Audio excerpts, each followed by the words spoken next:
Okay, I think we are live.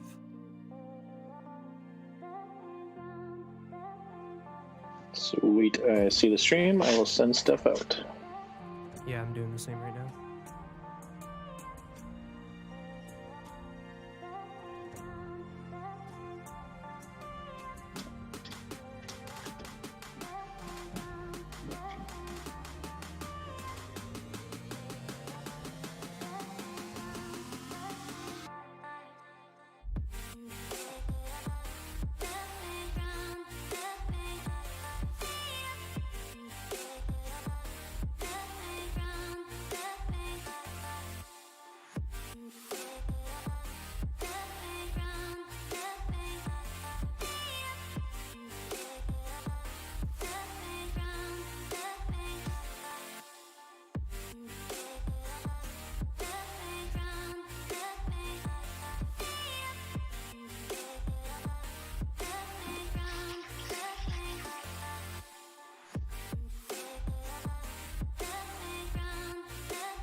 How was your week this week? Good. We spent the weekend up in Duluth actually for the anniversary. Nice. Yeah.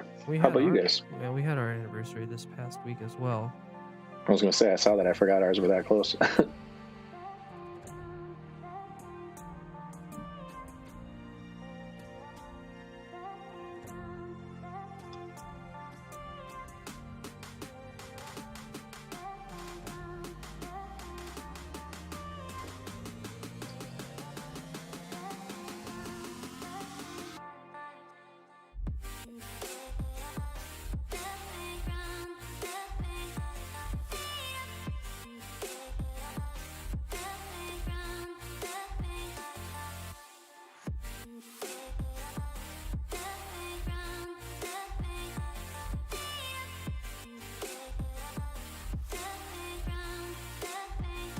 Oh, yeah. Okay, let's see here.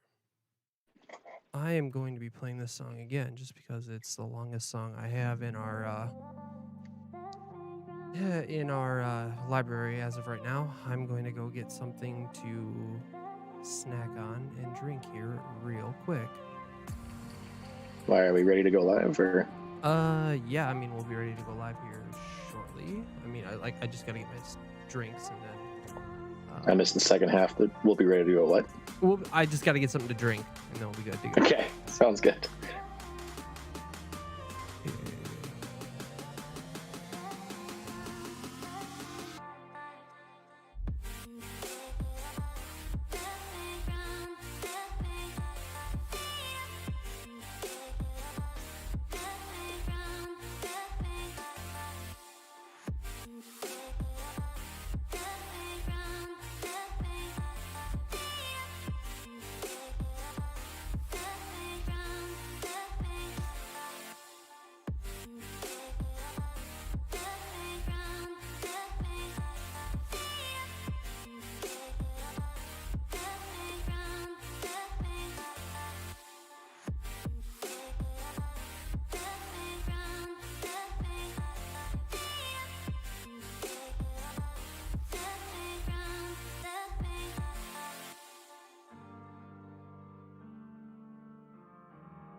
Oh, hey, we got 2 viewers in the chat already.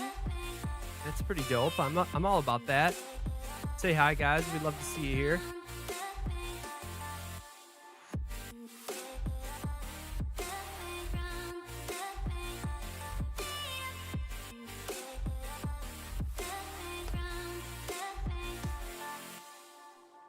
More importantly, if you guys have anything to say, toss it out. Oh yeah, I mean, you could always join the Discord and actually like come in here and say it too. So, I mean, that. all right. I was just going for YouTube comments, but here you are, a step ahead. Yeah. Oh, I'm always thinking ahead. So, do what I can. Right. You're all ready to go, I'm assuming. I'm ready. Yeah. Okay. All right. I'm just gonna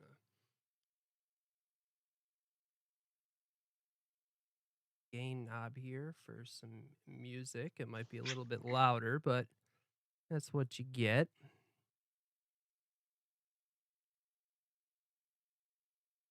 I think I hit it right. Hold on here.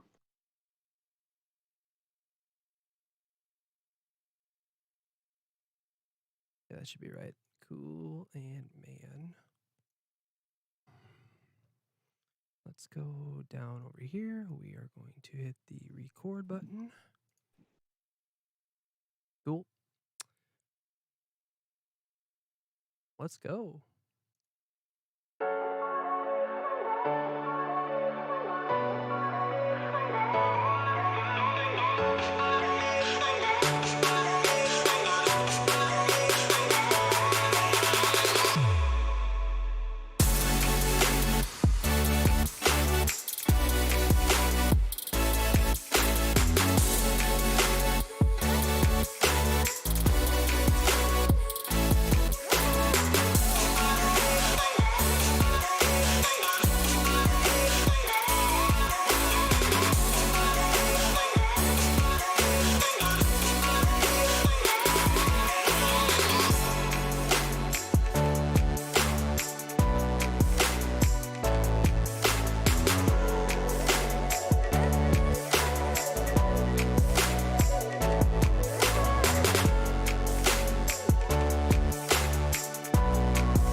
Oh, yeah, that's a nice little fade there, huh? Hey, welcome in, everybody. Jack, right away, I just am going to ask you to turn your camera to your left shoulder.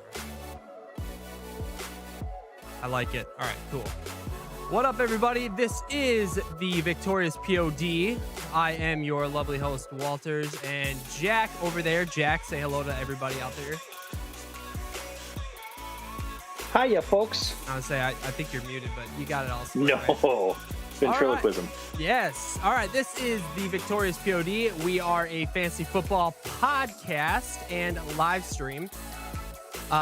We here are going to be talking about football, obviously. But first off, I just want to say happy early Halloween to everybody out there. And you may be wondering why I'm wearing this these ridiculous glasses. Well, it's because I decided to dress up for Halloween on this episode. And I know you can only see half my costume, so I'll stand up here and show everybody what I'm currently wearing. So hold on.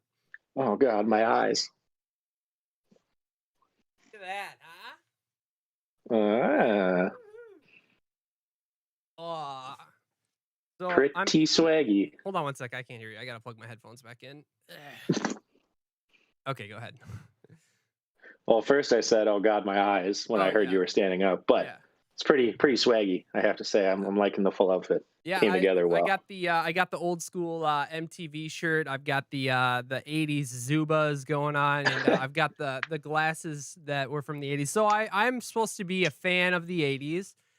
If I would have been smart enough, I would have. See, we're losing people now that they're watching my. They're leaving. God damn it! Oh well. All right. Anyways, so yeah, I'm just gonna move on. So I just want to say thank you to all of our donors and to our currently one viewer right now. So, thank you Thank you to all of you guys out there. I want to say thank you to Levi Oki. He is responsible for the beautiful artwork. You can find us on all of our social media links. You can find all of our social media links and our Discord links and all of our links for donations in the show notes. So make sure you have that or check those out. Yeah, I'm pretty sure that's all I have to say as of right now. So Jack, how you doing, man? What's going on? We're gonna be getting Yeah. going into some bits and bytes here. So what's your first bit or what do you got? So our dinner took a little bit longer than I thought it would. I was hoping to have it ready, but Christine is making a super tasty sounding like potato soup thing going on. So we're doing a little crock pot upstairs with veggies, soup, cream stuff, just a whole lot of broth and everything in there. So that's what I will be having. I'm not allowed to eat anything until that because I don't want to spoil the appetite. But she made all of that, and I peeled the potatoes, so I got to feel like I helped a little bit. That's gonna be my bite for the night. Are you drinking anything right now? I am. I am drinking adult beverages in my little Yeti here. So Nice, nice. All right. As always, haven't run to the liquor store yet, so I'm just drinking some standard Coors Light. So we're just gonna get that. Oh yeah, that sounds great. gosh, that sounds cold. Do you like Nilla wafers? I mean, yeah, I don't know that I've ever been like, oh, you know what I'm craving right now is one of those. But yeah, if they're there, I'll eat them. You disgust me. All right, so Oh, I mean, no, I'm sorry. all right, so for everybody out there, I've got some. They're not actual Nilla wafers; they are vanilla wafers, the off-brand, but they still taste the same. And I don't care what you say, so I'm just gonna enjoy these throughout the So, episode. so if I said I liked them, what made that disgusting? Because you shouldn't have to think about it. It's a oh Oh my yeah, I god. love these. I mean, the behind Oreos, these are the greatest cookie ever. So Nilla wafers to me are like Fig Newtons, where they seem like an era like 80 years ago. But I'm like, I mean, if they're there, I'll eat one. But I don't know that I'm like picking them over other stuff. I mean, I am old and dying at this point in my life, so it would make total sense on That's why I would I enjoy forget who I'm Nilla talking wafers. to. Okay, all right. Moving on, Jack. It's gonna be your bit. What do you got going for us? My bit. So this kind of stemmed from the recent Kansas City Chiefs struggles, the fact that they dropped to 3-4, but just the fact that like it seems like we talk about this every single year, but this year especially, just how wide open and how all over the place the standings seem to be right now. There's not a ton of just like clear Super Bowl favorites. I feel like there's a good handful from both conferences for me. So looking at some of these, like this came from a stat actually I heard about the Vikings where two of their losses now are to the two current number one seeds in both conferences. And I was like, oh, that's interesting. Who is that? And I thought back and I'm like, oh my God, it's the Cardinals and the Bengals. Like, give me the money line on somebody who picked those two to be leading both conferences. I mean, I don't think anybody picked them to be winning their own divisions, let alone be in the lead for the number one seed. So it was crazy that that's happening. On the NFC side of things, I mean, a couple of people that we would have expected, the Cowboys being ahead and the Buccaneers being ahead, but having all four division leaders currently with 0 or 1 loss is pretty crazy. So, like, not only are the division leaders leading, but they're leading significantly and having great records. So, kind of makes you wonder if the NFC is better than the AFC overall, or if it's just more top heavy and the AFC is more kind of like close top to bottom. Overall, I mean, the two teams that were in the Super Bowl last year are having very different seasons, with the Buccaneers dominating at, I believe, 6-1, and the Chiefs, like I said, struggling. So, are the Buccaneers still the number one Super Bowl favorite? Are there a ton of other ones in the NFC right now? I mean, the Cardinals are above them. So, just kind of fun. Well, I mean, a lot of season left. We're not even quite halfway through, but just crazy to see how some of these teams are leading the race so far. Oh yeah, man. I can't tell you how fantastic of a season it's been for everybody so far this year. It's it's really I think we've been privileged or not privileged, but we've been spoiled this year on how exciting the NFL has actually been this year. People have been able to get back into the stadiums, and even if you're not going to the stadium, just watching it on TV. If you're a fan of just the game, or if you're a fantasy football player, I mean, there has been so much to rejoice about this year, and the fact that the Super Bowl favorites are not, I mean, not doing well, but like you said, the Super Bowl is wide open. So I think that halfway through the season, you still aren't like, yep, it's those two teams. It's awesome. My Hmm. bit that I wanted to get into real quick is part of the reason I dressed up, obviously Halloween, but we do have in Minnesota here, we have a huge game on Sunday night against the Cowboys. Um, for me personally, when I look at this, it's this is gonna be this game here for me. It represents how we can look at the rest of our season going forward. So we've made excuses about the losses to Arizona because our kicker missed the field goal, but it's not necessarily his fault. It's a team game.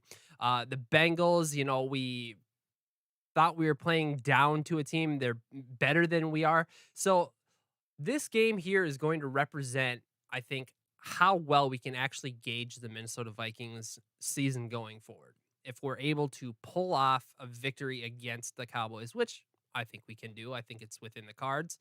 Um, it's really going to determine what we can look forward to. This team is for real, and they are going to be a contender to make the playoffs. If they lose, then it's just gonna be like, well, it's going to be a middling 500 season, and you know, it was, you know, we'll see you next year. Maybe bye bye Zimmer, bye bye Spielman. We'll see. So, any thoughts on that? Yeah, no, I agree. I think this week will be a really good what was it called in science? Litmus test. Is that right? Yeah, it's about right. For kind of just like how we're going to be. I feel like we could just as easily be undefeated as we could have lost all of our games because every game has been kind of ridiculously close. So yeah, we shouldn't have drafted a couple that we did, but they've ended up being, like I said before, two of the higher end teams. So I mean, maybe they were just better than people realized early on. But I think if we don't win this one, what do we drop down to? 3-5? Are we 3-4 right now? No, we're 3-3 So right now. We three are and three. 500. Okay, Yes, we are 500. but I believe I saw we had one of the top three toughest remaining schedules the rest of the way too. So I mean, this is one of those games where, like, yes, the Cowboys are a division leader, but I think you have to have this one if you really want to contend. I think if we're just hovering around 500, the farther we get into the season, the tougher it's going to be to really make a difference. So I do. This is going to be a high scoring matchup because I think both offenses are a lot better than their defenses are. That being said, I maybe trust our defense a little bit more than the Cowboys. So while we might not be as high powered offense and a better offensive line, I'm hoping we can move the ball easier. And it's just going to depend on if our offense comes out flat or if we can, if we can put up 30 points or so to stay even with the Cowboys. Right on. I totally agree. All right. All right. We are going to be moving on to our NFL pick'em here.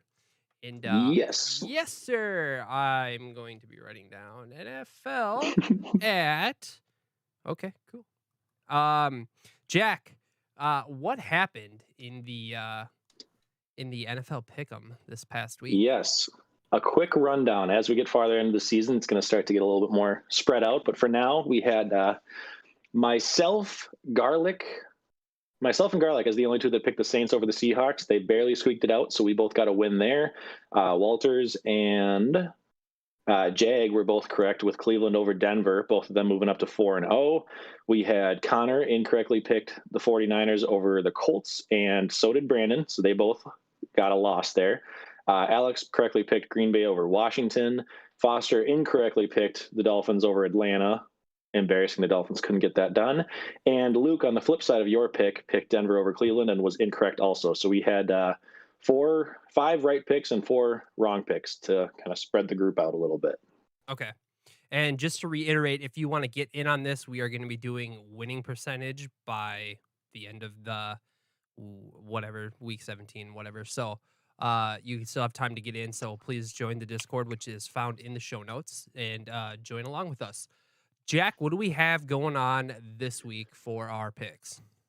All right, I will rattle off the guest players, so to speak, and then end with me, and you can cover your pick. So we have this week, Connor is picking Buffalo over Miami. Should be a pretty safe bet there. Alex is going the Rams over Houston. Probably an even safer bet. Foster is going the Bengals over the Jets. Garlic is going the Cardinals tonight over Green Bay. Brandon is going the Steelers over the Browns. Jag is going the Cardinals over Green Bay tonight as well. And Luke is picking Dallas over Minnesota.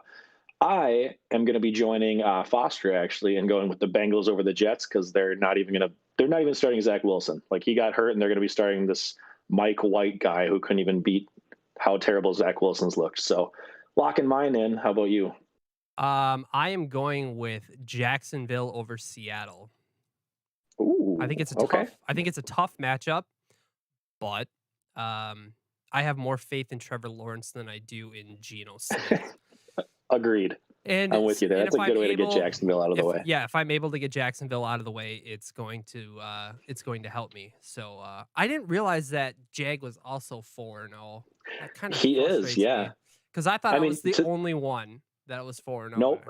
So it's you two that are 4-0, me and Alex that are 3-1, and then from there people are 2-2 or worse. So we've got a couple of people at the top. That being said, you'll start to see like it's easy to be an okay scorer right off the bat, but as we get farther into the season, like looking at this, Jag has used the Buccaneers, the Browns, and the Cardinals are now already. So I mean, some of those top end teams are going to get unusable soon, and I think you'll maybe build out last having some of the lower teams be used. So we'll see. It's a season long competition. Yeah, man, I'm excited. I'm trying to get these hard teams out of the way first. That way I can Mhm. that way I have a nice home stretch down the way. So I know I've said in the past couple of weeks that we're gonna get a spreadsheet together. We will because it'd be nice to visually see this stuff. Visualize. Yeah, because it's just a lot of information overload. So Yeah, I yeah, it's tough apologize to about keep it all that. straight. We'll work on it and get back to you on that. So, but we're just gonna roll into our next segment here, which what is it gonna be? Oh, that's our swimming ups. Swimming swim. All Yeah, right, going for a cool. little dip. All right, so I just want to change over to the stream here. All right, we have So our stuff up here. Jack, yeah, just tell us, man, what's going on with okay, swimming yeah. upstream? Good. I'll kind of do a quick recap of last week, and then I'll let you tell the folks here how we're doing for the season so far before we get into this week. Last week, I went with Derek Carr. He ended up with just over 19 points, so not too shabby, not bad for somebody that nobody wanted. Okay, hold on. Three, Who did I pick last week against your Derek Carr? oh, that's right. Who did you? The notes weren't like I was offline with the notes, so I didn't write them down. Well, I We already got to know see how who they it ended up. was. I know who it was. Oh, who was it? It was Carson Wentz. I picked Carson Wentz last week. Oh, that's right. So, Wentz did well, didn't he? yeah, he did better than Carr. Let's see Man. here. Wentz had 20.3 points, I believe it was. Yeah. Oh, just barely Yeah, just barely a beat him point. out. So, But look at that. We picked two different waiver wire guys, and they got 19 to 20 points. I mean, well, like that's because we're good at what we do. Yeah, if you can get that out of your waiver wire quarterback, especially by apocalypse, like a lot of people that probably had to pick up a quarterback. I mean, that's solid. So, other than Carson Wentz, the only couple of other guys that were above him were Tua and Mac Jones that were like significantly above. And I mean, nobody was picking them. So I don't feel too bad. It wasn't like it was. What's that? Jordan did. Oh, Jordan started Tua, didn't he? Yeah, Out of desperation because we'll get into it. But yeah, he started. Yeah. Him. But most people would not have picked them, so it's not like it was an obvious one where I'm like, should have seen that coming. So 19 points was good enough for the QB12 on the week. So I mean, barely QB1 still. I mean, I'll take it when I can get it. Do you have the numbers how we're doing so far? Or do you want me to go into week 8's pick? No, I got it right here. All right, go ahead. So as you can see on the screen, we have the season-long top 12. Right now, Tom Brady is up at the top of the leaderboard at 176.7. All right, then we're followed by Jalen Hurts, Kyler Murray, Lamar Jackson, and Patrick Mahomes. That's your top 5. We are currently sitting at rank number 9. We have moved up 2 spots from last week, and we are at 141.44 fantasy points on the season. So, we know what we're doing here. And just to clarify, I only have up to week 14 here because it's going to be just, we're trying to get you through the regular season. And so people might be like, well, you're going to have more fantasy points because you don't have bye weeks. It's going to be the top 14 scores, or it's going to be your first 14 weeks for each quarterback that is going to be in your standings. So it's going to be fair and even throughout the whole year, so you all can just relax. So, but yeah, so right now we're doing pretty good. Jack, who is Awesome. your pick for Week 8? Yeah. So if you looked in our players available right now, you'd see a few guys that I kind of looked at initially just based on scoring projections. Trevor Lawrence, who you mentioned picking Jacksonville versus the Seahawks. Their defense is terrible. Geno Smith, I don't believe can get it done. So I mean, he's not a bad pickup. He hasn't done lights out like people have hoped, but he'd be an option. Heineke, I don't hate him as a streamer, but going against Denver this week, I'm pretty much out on him. Same with Matt Ryan, who's had a few good weeks, but he's going up against, I believe, the Panthers defense, who I believe is number 2 in points allowed to fantasy quarterbacks. And then Geno's up there, but there's no way in hell I'm starting him even against Jacksonville. So I am actually taking a page out of your book, and I'm going with Carson Wentz this week, who you went with last week. I looked at this and I was really surprised to see he's kind of under the radar this year, but he is the QB 14, which isn't amazing, but I mean, it's borderline almost QB 1. So that surprises me considering, I mean, he got cut like a few weeks into the year last year, or got benched a few weeks in last year.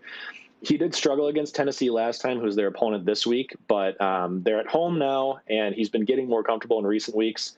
I don't love that he doesn't have a rushing ability. I try to look for rushing quarterbacks, or at least one that, has a chance to get 20, 30 yards, but he feels very, very safe. I don't think he's going to go out there and put up 25 plus points, but the Colts should be playing from behind against Tennessee's offense. So I think he's going to have to put up a lot of points to stay in it. Thinking probably around like the 225 to 250 yard mark and maybe 2 touchdowns. He's taking care of the ball well with not a lot of picks. So if you can get somewhere around that, like 18 points, I'd feel pretty solid with that this week. Yeah, that's a really solid pick. Yeah, I'm looking at it, and yeah, I would say he's probably the best that we have available in our league.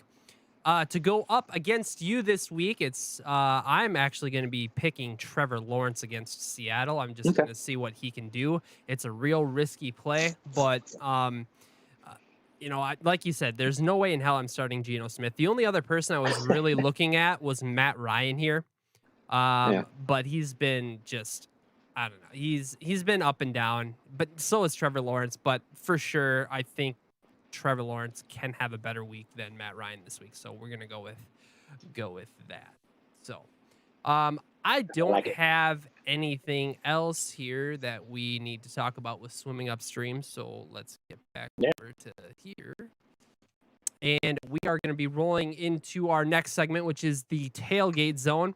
The tailgate zone is the part of the podcast where we dive into our community involvement. So this is the whole point of the podcast. We want to talk fantasy football. We just want to interact with you guys, the listeners, the fans, whatever you want to call it. So the best way to interact with us is obviously join our Discord. You can find the Discord link in the show notes. So please check the show notes and join our Discord. And we do have 2 questions from Discord this week.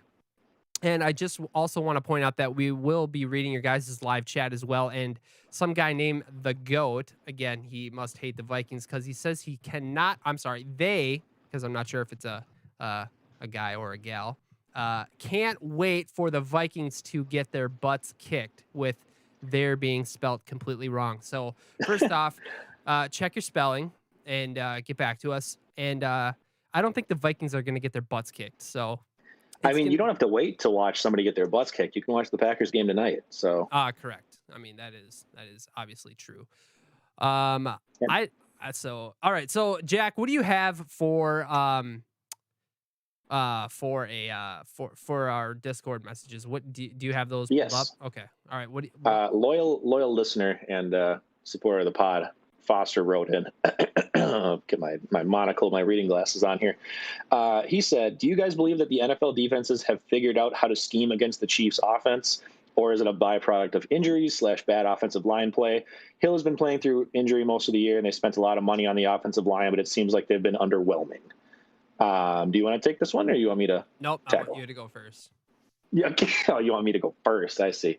I feel like Foster kind of answered part of his own question, hit it on the head there. Their offensive line has been atrocious so far, which, I mean, it's not like Mahomes is necessarily just a pocket quarterback. He's pretty mobile, but for how much money they spent on offensive line and made a couple of moves to bring in some good pieces, it's been surprising to see that they haven't been that good. Usually that hasn't affected Mahomes a ton, but he tends to throw a lot of risky passes in general. So I feel like that, coupled with getting a little bit more pressure in his face this year, has has kind of turned some of those maybe deep shot passes into just some fluky interceptions. He's still capable of the highlight plays. He's still about as dangerous as anybody if I'm playing against him and he's got the ball in his hands with 2 minutes left. And he's got, people that can take it to the house on any given play with Tyreek and then the best tight end in the league right now in Kelsey. But I think a bigger issue is probably their defense too. I mean, last week was kind of embarrassing because they couldn't even put up points, but their defense hasn't really been able to keep them in games, whereas in the past it's been okay. But pretty much ever since the Super Bowl, I mean, they let up like 30 plus points to the Buccaneers, and then since that carrying into this season, like their defense has just not been good enough to get it done. So like it's great if your quarterback can put up 3, 4, 5 touchdowns, but if their defense is given the same, it's not going to get it done.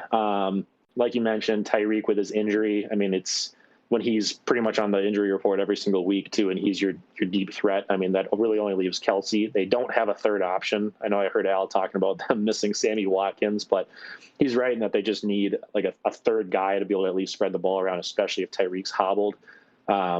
CEH has been on the shelf for the last 3 weeks. I mean, there's just a lot of issues going on. Do I think that they're done? No, Mahomes is still a top few quarterback in the league. I'm sure they'll still make the playoffs. I don't know if they'll win the division at this point, but if they get in the playoffs, they're a threat to upset, even the 2 seed at the 7 spot. So I wouldn't say I'm worried if I were a Chiefs fan.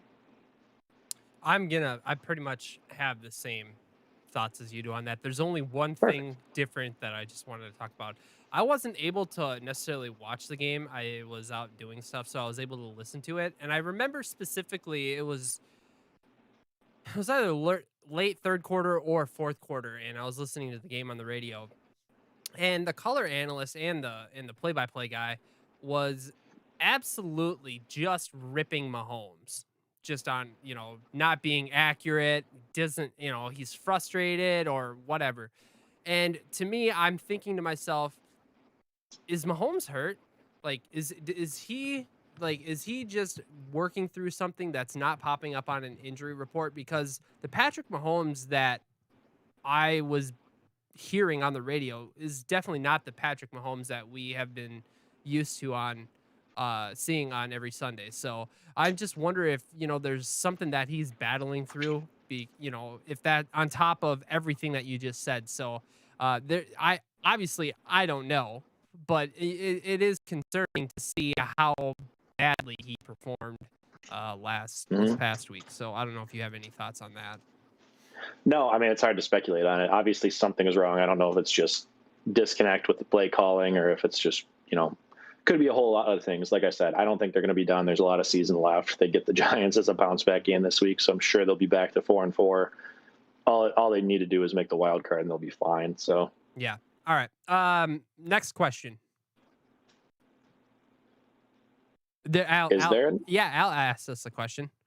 I got it. Oh, yeah. I got it pulled up here. Of course he did. He said, "What did you witness? Was it LeBron?" Okay. All right. I don't know what the context is for that. Well, I told people today in the Discord, and if you aren't a part of the Discord, please join the Discord, that we would be starting our stream early today because I am I'm a witness in an important legal proceeding going on this evening. I'm just going to be the witness of somebody who's signing their will, so it's not like anything super sexy. I just wanted to play it up a little bit, but no, I'm just a witness in a will signing, so that's pretty much it. So that's why we're getting this thing going early. So, well, there you have it, Al. There you go, buddy. And it was not LeBron. Why would I care about LeBron? This is football. Like, whatever. All right. I don't have anything else. Okay, we're moving on. Yep. Yeah, moving on. All right. We do have our matchups coming up here from last week. This part is to everybody who's watching, thank you so much. This part, we are talking about our League of Records, specifically the Victorious Secret Fantasy Football League. But if you stick around, we do absolutely have enough context for the people who are not a part of our league, and we do have opinions and takes about fantasy players in general. So do not go anywhere for sure. So let's get started here. We are going to talk about our matchup recaps from week 7, and I'm just going to go through them here real quick. Last week, I played Jordan, and Jordan beat me 99.24 to my 90.54. Jordan's top performers were Cooper Kupp, Tua, and the Green Bay defense. My top performers were Chris Godwin, Mike Gesicki, and Deebo Samuel. Ryan played Foster. Foster kicked Ryan's ass 110.14 to Ryan's 71.34. Foster's top performers were Mike Evans, Matt Ryan, and Elijah Mitchell. Ryan's top performers were Kyler Murray, Myles Gaskin, and Nick Folk. Ouch. Tyler kicked the absolute crap out of Alex, 113.88 to Alex's 75.24. Alex's top performers were Jalen Hurts, Kyle Pitts, and Robert Woods, old Bobby Trees. And Tyler's top performers were Jamar Chase, Lamar Jackson, and AJ Brown. Moving on, Josh barely beat Jack 99.66 to 94.3. Sorry, Jack. Jack had some nice players going. He had Ryan Tannehill, Devontae Booker, and James Conner. I might take that back. Those aren't nice players. Josh had his top three performers were Aaron Rodgers. That's not my John. That's David Johnson. Is that David Johnson? I don't even know. And Michael Pittman. Did he have a good game? Did David Johnson have a good game last week? Not to my knowledge. I don't know. Some D Johnson had 22.8 Oh, it was points. Dearness Johnson. Oh, yeah. Dearness Johnson. Yeah, that's it. Okay. And then moving on, Jay beat Ben 113.74 to 87.86. On Ben's side, he had Matt Stafford, Jonathan Taylor, and Chase Edmonds. The top performers for Jay were Tom Brady, Alvin Kamara, and the Tampa Bay defense. And the last matchup, it was Katie versus Cassie. Cassie absolutely destroying Katie, 98.92 to Katie's 67.54. Cassie had DeAndre Swift, Terry McLaurin, and Daniel Jones. Katie had what's the first name of the running back in Damian? It's Damian Harris, DK Metcalf, and the Atlanta defense. Yep. Moving on here, we have the standings, and I'm just gonna pull it up on my screen. I know that's really small. I'm gonna work on seeing what I can do to get them. Come on, let's go. Do you want me to just rattle them off? No, I got it here. I just, for some stupid reason, it won't change over on my. If you want, we can just cut out the bottom. We can just read off the top 11 teams, and we can edit that standings to remove the last teams. Oh, you think so? You think it's that easy, huh? However many teams there are. I mean, we can just. Yeah. I'll just put like my thumb over it, and I'll just like block her out there. Perfect. All right. So we're going here. We're talking about our standings. We've got Foster, myself, Tyler, and Jordan. We are all tied up at the top of the leaderboard, sitting at 5-2. Then followed by Jay and Ben at 4-3, followed by Josh, Ryan, and Katie at 3-4. Alex and Cassie are tied at 2-5, and then Jack. And that's all the time we have for that segment. And one victory. So that's pretty rough. I know that you have matchup previews next, but I did add in the pickups for this week, so we're gonna take a quick look at those as well here. I'll just move into those here real quick. I didn't have a whole lot of notable ones, so I didn't even put them in. I did. I had something that I wanted to ask you a little bit. Can you tell me? Well, Ryan spent $12 on CJ Uzomah, and what do you think about CJ Uzomah going forward? I mean, what's your thoughts on that? I have to imagine he just picked him up because Darren Waller's on bye, which we'll get into in a second. But I mean, I don't think he's all of a sudden the guy. I mean, like, he's had 5 touchdowns in the last 4 weeks. 2 of them have been 2 touchdown games, so I feel like that's super inflated. You take those out though, and his points the entire year is 3.5, 0.4, 0, which he did play in that game. So if any of you out there have been like, oh, he's probably hurt, no, he played. And then if you take out the 2 touchdowns in week 4, he's down to 9, which not horrible. 1.6, 1.5, and then math is hard. 9 again, just under 9. So I mean, he hasn't even broken double digits. He's had 2 games that were okay, but the rest have all been 3 points or higher. I think it's just like it's a typical tight end who's a boomer bust guy. The Bengals offense has looked really good, but they are really only thrown to Jamar Chase and now Uzama. I think if Tyler Boyd or if T. Higgins gets more of those looks, I'm not relying on him. I think he's a fine 1 week flyer streamer kind of guy, but I'm not. I'm not buying it. I'm not in a normal league spending $12 to get him. So that's my take.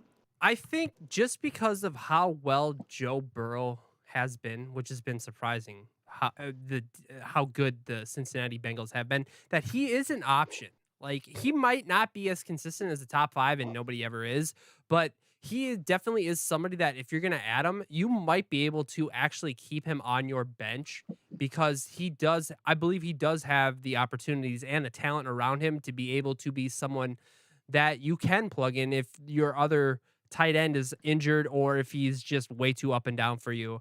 I don't know if he's necessarily a stable tight end. I think there's more that needs to be seen out of him, but I do feel like he is somebody that you can add and stash to your bench and just kind of keep an eye on him. So that's pretty much the only opinions I have on him. One last one that I just wanted to talk about real quick. Jay spent $8 on Khalif Raymond, Detroit out of wide receiver. I know a bunch of you were just like, who? Any thoughts on Khalif Raymond? I don't hate the pickup because it seems like he's been getting a lot more of the looks in Detroit, surprisingly. Like he had, 6 catches for 115 yards last week, which is really the first time all season that a Lions receiver has done anything. So it's worth a shot. I mean, they're always playing from behind, so they're going to have somebody get some catches. He had another big game in week 4. I don't know that you're going to start him most weeks until he proves himself. And that being said, looking at Jay's lineup, which we'll get into, he's got probably only 3, but still 3 receivers that I would start over him. So, I mean, even on a bye week unless 2 of them are out, you're probably not going to play him anyway. So I don't hate it for an upside pick because at this point, the waiver wires are pretty slim, but I don't think he's going to be a guy that's going to make a huge difference like in multiple weeks for you. The only reason, and it's actually it's about volume. Like when you're talking fantasy football, like if you're looking at a guy that you want to pick up on the waiver wire, one of the things you need to look at is you're looking at targets. And what I'm looking at the targets here for Mr. Khalif Raymond, I'm looking at since week 3, these have been his target totals: 10, 6, 2, 7, and 8. So other than week 5 against Minnesota, he's had a ton of targets his way. Has he always produced in those? Not exactly, but that the fact that he's being targeted is a good thing. I think it just comes down to a quality of quarterback there in Detroit, and Jared Goff is just a terrible quarterback. So I think that hurts his ceiling for sure, but it is encouraging to see him put out a few games that that are noticeable. And I think that adding this player and putting him on your bench or flexing him in is a good option just by the number of targets that he is receiving. Any thoughts on that at all? No, yeah, I agree. I mean, volume's king. So it's at this point, no line has really set themselves apart as far as receivers go. So I think it's, like I said, it's worth a shot. That's my take. Okay, cool. All right, we are going to be getting into our next segment here. Then that would be the matchup previews, and I just want to write this down here real quick. Let's see here. All right, so we're gonna move on over to here, and I just need to change.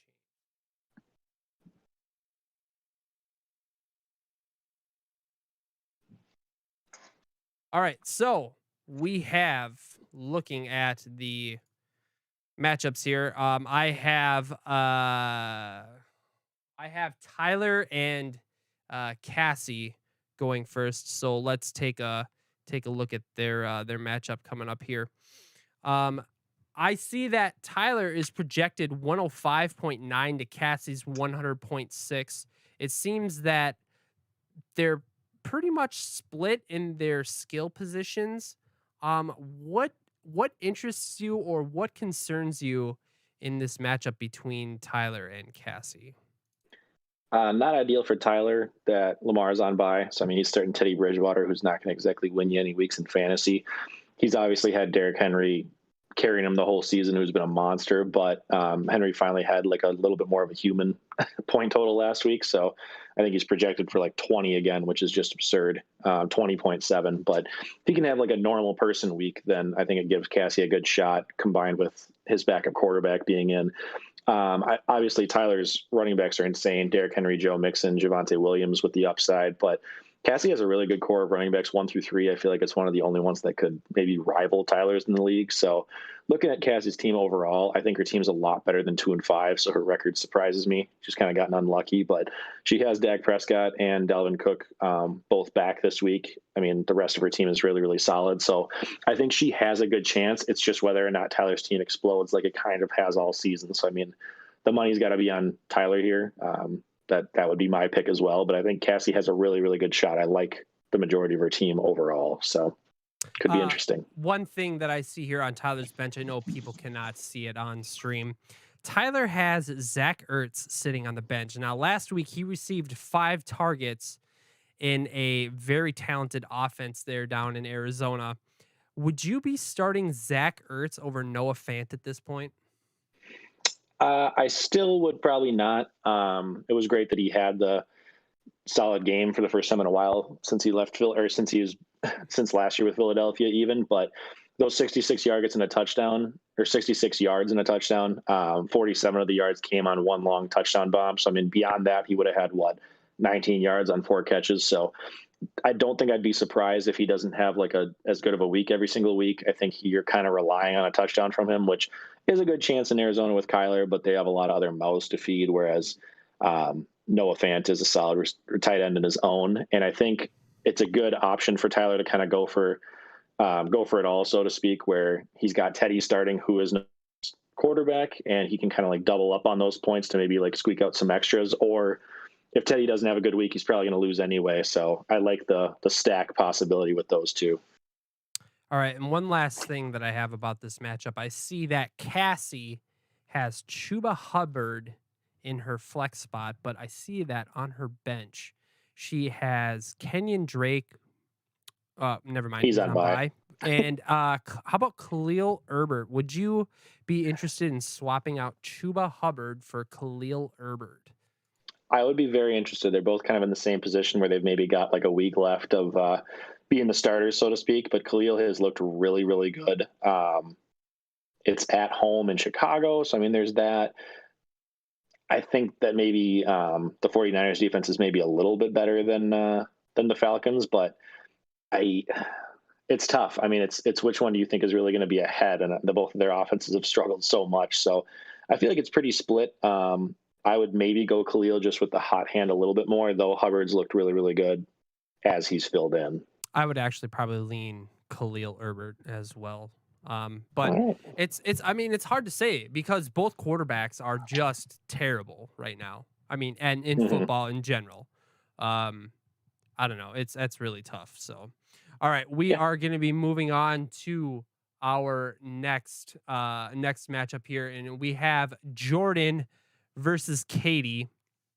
Jordan is projected to beat Katie 96.7 to 86.2, although she does not have a kicker in. I'm not sure if she's picked one up. I should double check. I'm not seeing one. Yeah, she does not have one on her bench, so she needs to be picking up a kicker. What concerns you or what excites you in this matchup? So I kind of looked at the quarterback matchup. I mean, obviously Justin Herbert's been a little bit more consistent and reliable at fantasy. He's slightly higher. I think it's QB 10 to QB 13 or something like that. But for this week alone, I would actually give the nod to Jordan at quarterback with Kirk Cousins. I think the Dallas defense is very exploitable, whereas Herbert's going up against the Patriots, and they seem to find a way to take out some of your solid weapons pretty well. And a lot of their games have been a lot more low scoring. So I think Cousins has the ability or the chance here just to air it out and put up a lot of points.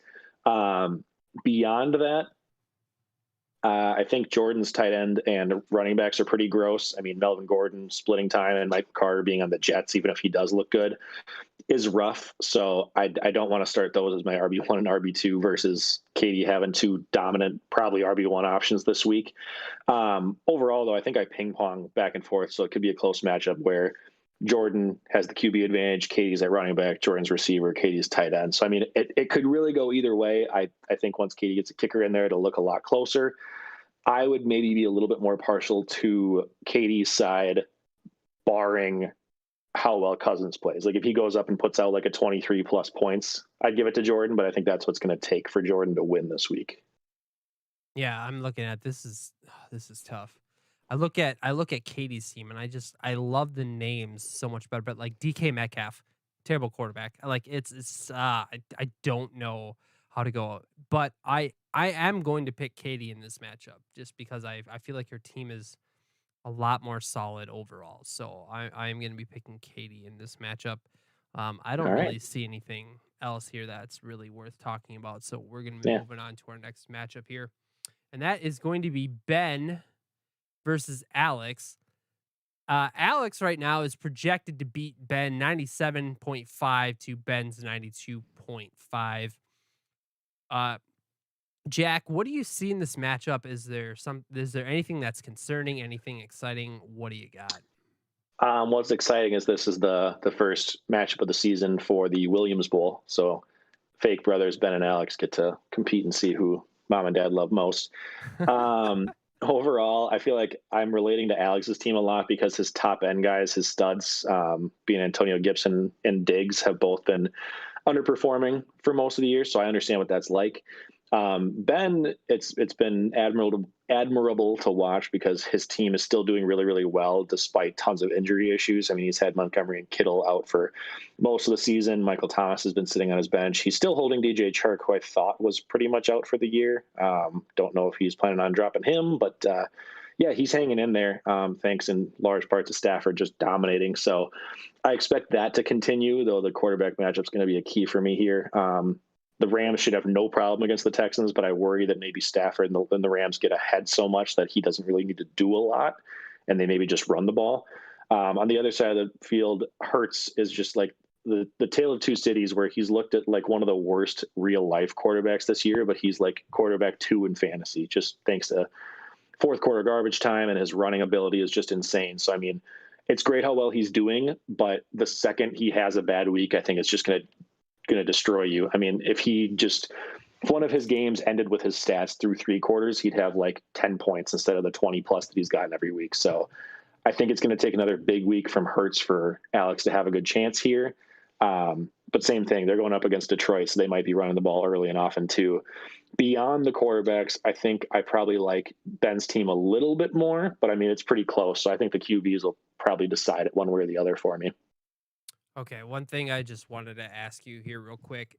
If Ben is able to get his team healthy, David Montgomery and George Kittle back, and Michael Thomas comes out and plays, if he makes the playoffs, is he the most dangerous team in our league? I still think it's Tyler. I think Tyler with Lamar plus the way Derrick Henry's playing, and I love Joe Mixon. I think Tyler's my pick here, but I think Ben would probably vault into the top 3 easily as far as like teams I'd be concerned about, along with like you or Foster, depending on how the rest of the season goes. I think if Ben survives and stays healthy right now, it's a 4-person race with you guys.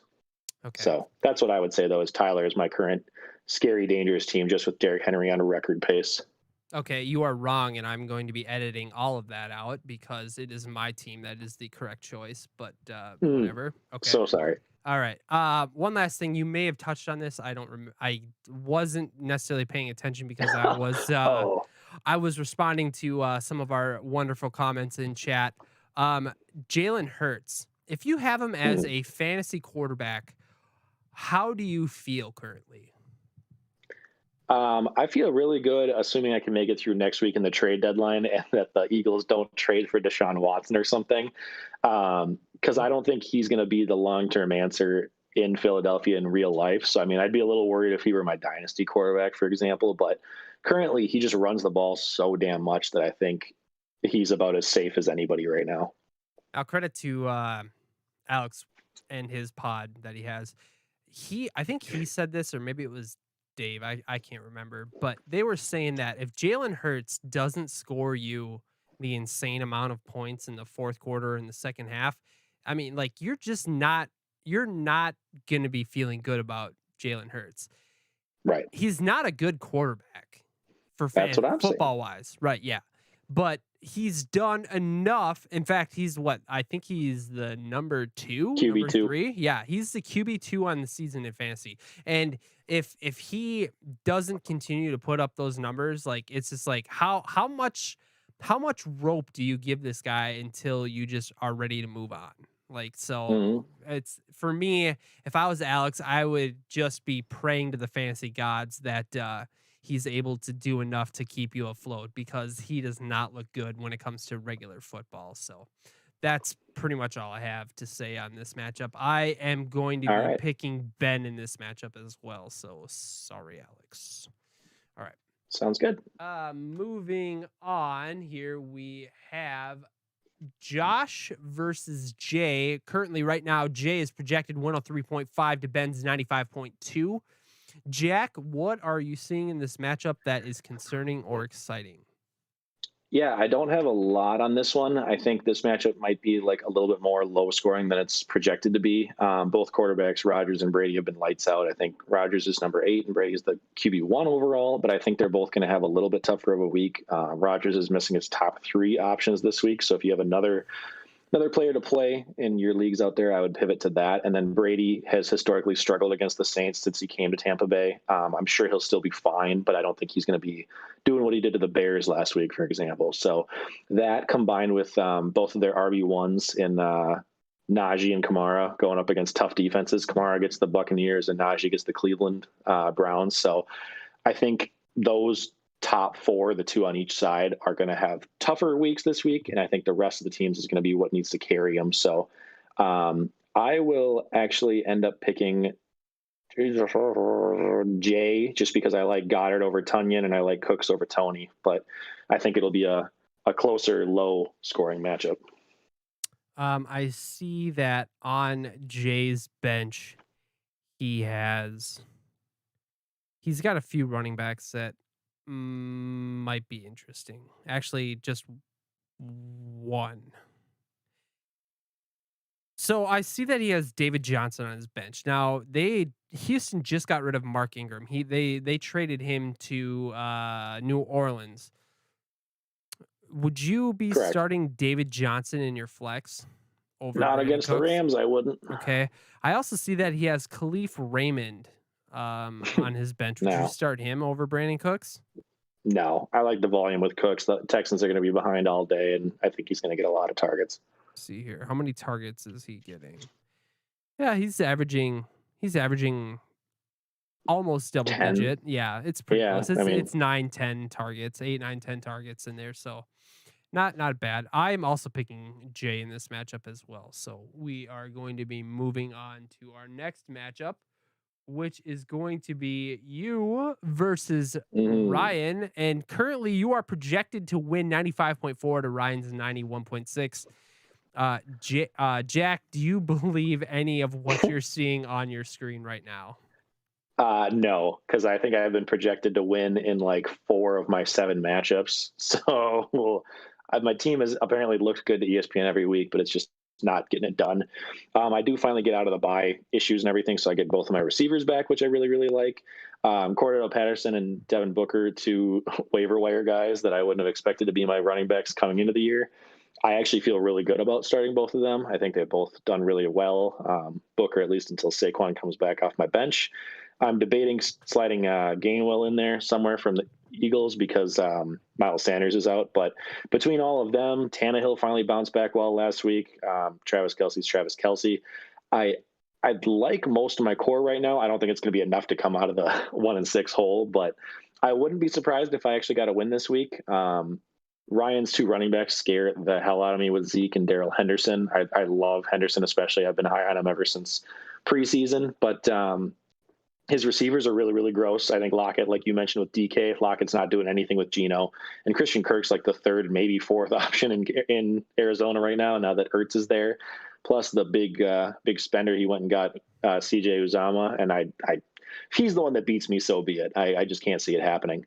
Myles Gaskin's been like boom or bust every single week. So really it's his running backs and then Kyler Murray that scare me. I think after tonight's game will give me a better idea of how it's going to look with if Kyler goes up and puts out 25 points or not. But if not, I really like my chance this week. I think if there was a week over the last five that I've lost, five or six, that I was going to get a win, it would be this one. And I am the only team that has the potential to double their win total this week. So no big deal.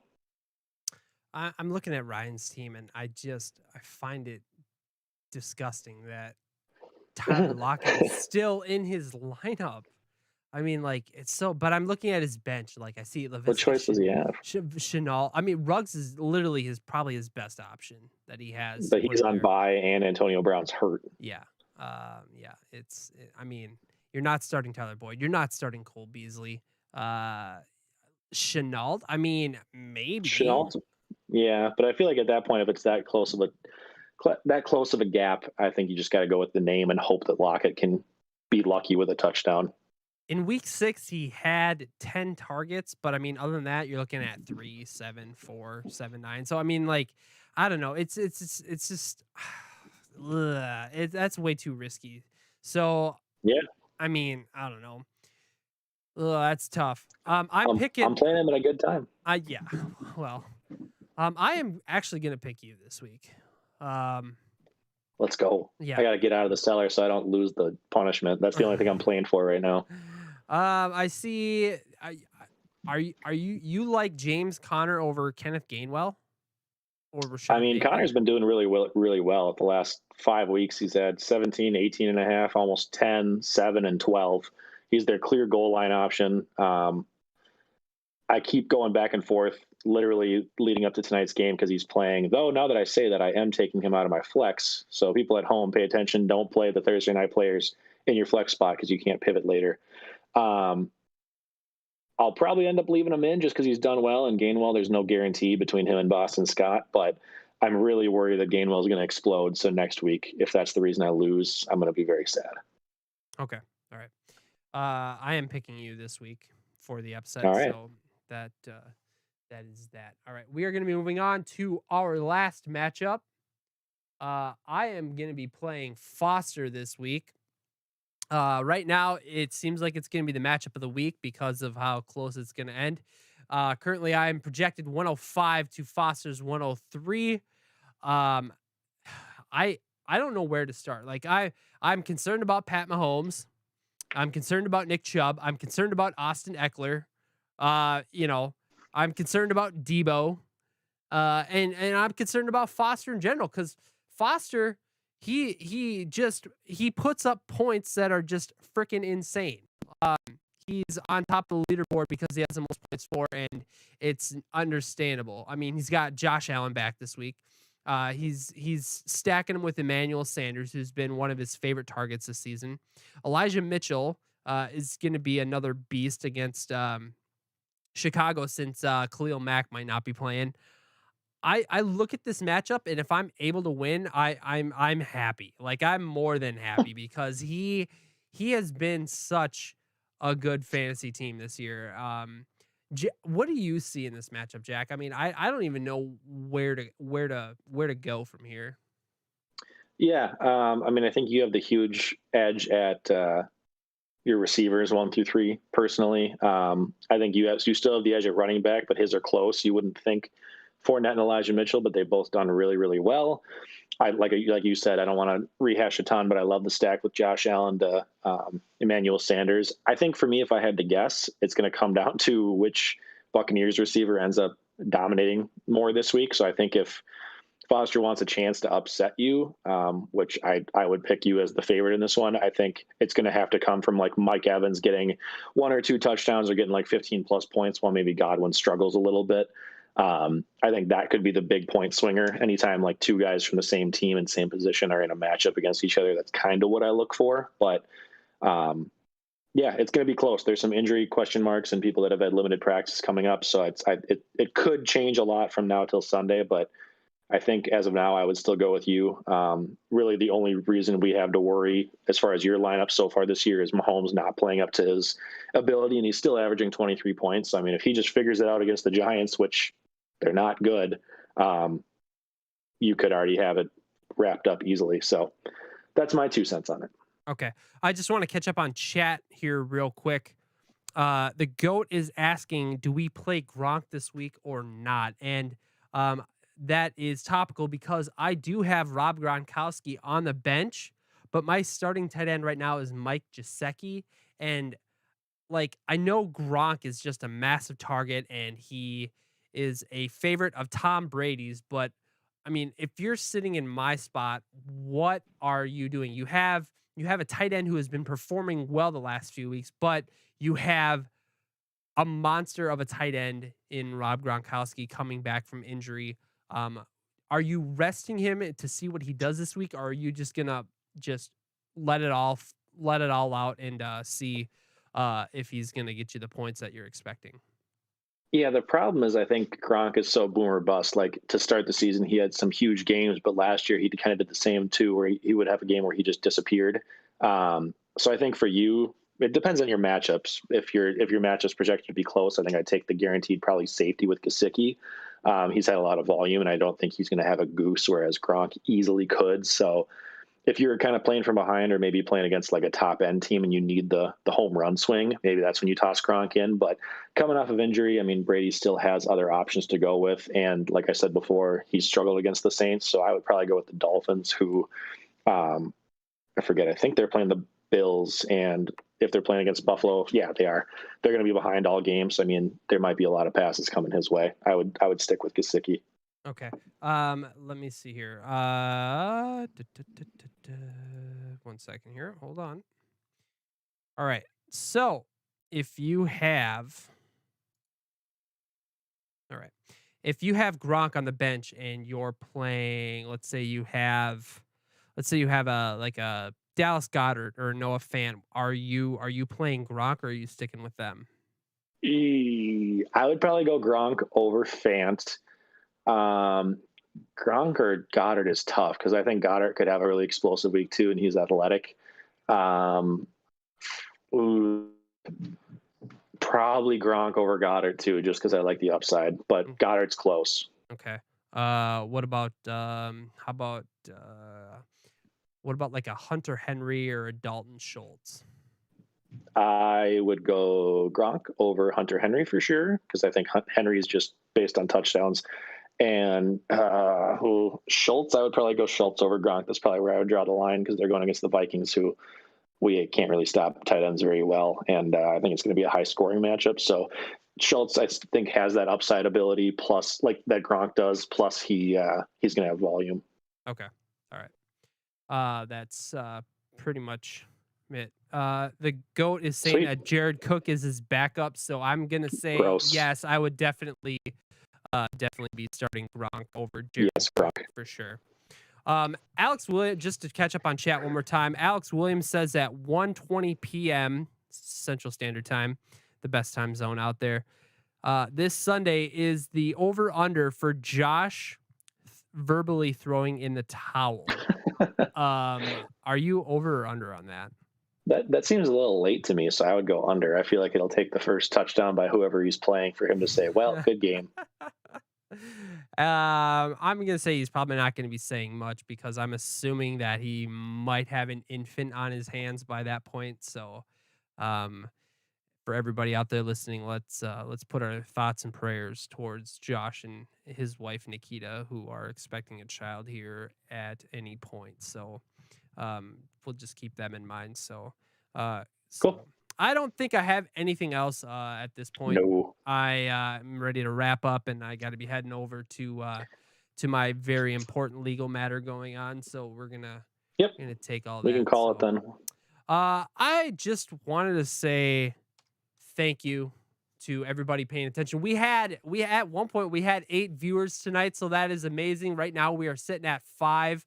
Thank you very much for everybody for interacting in the chat, for joining the Discord and posting your questions in the Discord. We love to hear it. We love to answer your guys' questions.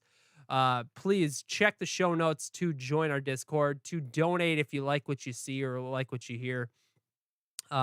Check out our social media pages, all that jazz is all in the show notes. So just make sure you check it out. And if another thing too, we are up to 85 subscribers on our channel, so I mean, we're super close. We're at 15 people away from getting our 100 subs. So please subscribe to our channel. That can't be stressed enough. We just need 15 more people so we can get that custom URL. So please, please, please subscribe to our YouTube channel. So I don't have anything else. I just want to say I appreciate all of you guys who keep listening and viewing. This has been an amazing last couple weeks with the number of viewers that we have. Let's keep it up. Let's keep the interaction up. It's been so much fun talking with you guys. So, Jack, do you have anything else that you would like to say on that? No, appreciate all the support. Keep tossing in some questions and stuff so we can have more things that you want us to talk about. And go Cardinals. I'm going to go watch that game right now. Yeah, let's have fun watching some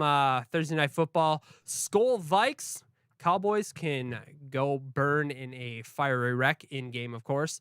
And we'll see you guys next time here on the Victorious POD. Good night, everybody. Bye.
Guys, thank you so much for watching us tonight. It was really a lot of fun. I appreciate all of you. I am humbled. I am honored that you guys have came out and just watched us. It's been such an amazing last few weeks. It's been so much fun. I honestly can't say how much I really appreciate you guys. So I'm gonna be hopping off stream here. I gotta go take care of some stuff, guys.